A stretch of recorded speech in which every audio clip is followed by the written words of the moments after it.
జనం ద్వేషించిన కారణాలు ఉన్నాయి. కారణాలన్నీ అబద్ధాలే. వాళ్ళకి అబద్ధాలు నేర్పించారు. అబద్ధాల మీద ఈ మొత్తం ప్రపంచం బతుకుతోంది. ఈ విషయం చాలా సీరియస్ ఇది. అందుకని గాంధీ పేరు మీద చెప్పేటువంటి రాజకీయ పార్టీ కానీ అప్పీల్ చేసేవాళ్ళు కానీ ఎవరు లేరు. నేను అది మంచిది అనుకుంటున్నాను. తెలంగాణలో ఒకసారి ఎవరు అడిగారు, ఏమంటే భారతదేశంలో ఎవరు గొప్పవాళ్ళని. ఆయన ఇద్దరు గొప్పవాళ్ళని చెప్పాడు. ఎవరంటే ఒకడు గాంధీ, రెండోడు రమణ మహర్షి అని చెప్పాడు. ఎవడికో ఫారినర్కి రాశాడు. రాసి తర్వాత బాధపడ్డాడు. ఏమనంటే ఏం చెప్పాలి, ఇప్పుడు ఆయన వస్తే ఈయనేమో ఈ తుండుకొట్టు వేసుకు తిరుగుతున్నాడు, ఆయనేమో గోచిపట్టి ఉన్నాడు, వీళ్ళిద్దరిలో గొప్ప ఏంటంటే నేనేం చెప్పాలి అని బాధపడ్డాడు. గాంధీ గారు గొప్ప అయినా ఈయన గాంధీ ఉద్యమంలో తెలంగాణ వెళ్ళేవాడు కాదు. ఎందుకు వెళ్ళేవాడు కాదంటే ఈ గాంధీ ఆయన ఒకసారి రాశాడు, గాంధీ గొప్పవాడే కానీ ఇంకా గొప్పవాడు అవ్వాలి, ఆయన చుట్టూ ఎలాంటి టీం ఉన్నారు అని. వాళ్ళంతా కూడా ఇంటి దగ్గర పెళ్ళాలు సాగొట్టేవాళ్ళు, వాళ్ళంతా కూడా ఇంకో రకమైన అప్రెషన్ చేసేవాళ్ళు. ఈయన వెనకాల నిలబడి భజన చేస్తుంటే గొప్పవారు. ఆ తర్వాత చలం ఒక గొప్ప ప్రాఫిటిక్ వాడు చెప్పాడు, మీరు వదిలేస్తారు గాంధీని, అప్పుడు మేము పట్టుకుంటాం. మీరు వదిలేస్తారండి. ఆ మాటలు నిజమైనవి. మరి చలం గమనించలేదు నాకు తెలియదు. గాంధీని జీవితకాలంలోనే అందరూ వదిలేశారు. గాంధీని మొట్టమొదటి కాంగ్రెస్ పార్టీ వదిలేసింది. రాజకీయ విమర్శలు ఏం చేసే ఉద్దేశం నాకు లేదు, ఏం వర్రీ కావద్దు.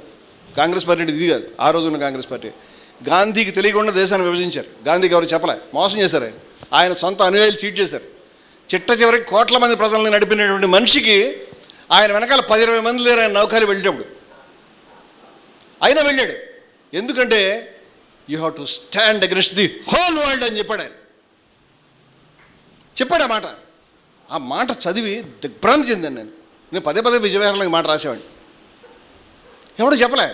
కమ్యూనిస్టులు నేను చూశాను. ఒక నాయకుడిని పేర్లు తీను. ఒక నాయకుడు ఏం చెప్పాడంటే, ఒక నాయకుడు, నువ్వు ప్రజలకు మరీ ముందర వెళ్ళకూడదు, ప్రజలకు మరీ వెనకాల వెళ్ళకూడదు, ప్రజలకు ముందర వెళ్ళిపోతే నేను ప్రజలు పట్టుకోలేవు, ప్రజల వెనకాల వెళ్ళామనుకో ప్రజలు వెళ్ళిపోతారు, అది ప్రజలతోటి కలిసి వాళ్ళతో జాగ్రత్తగా నడుస్తూ వాళ్ళని జాగ్రత్తగా దారి మళ్లించాలి.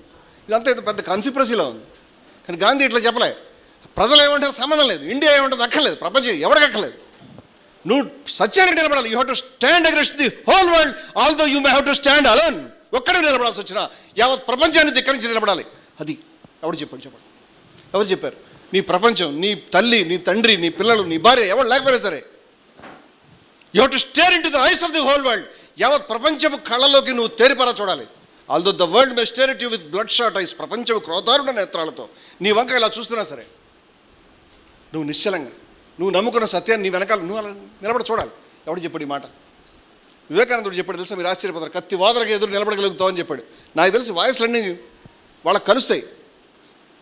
భారతదేశం పదే ఒకసారి గాంధీ నోట్లో నుంచి, ఒకసారి వివేకానందుడి నోట్లో నుంచి, అంతకుముందు ఉపనిషత్తుల నోట్లో నుంచి మాట్లాడింది నాకు తెలిసి.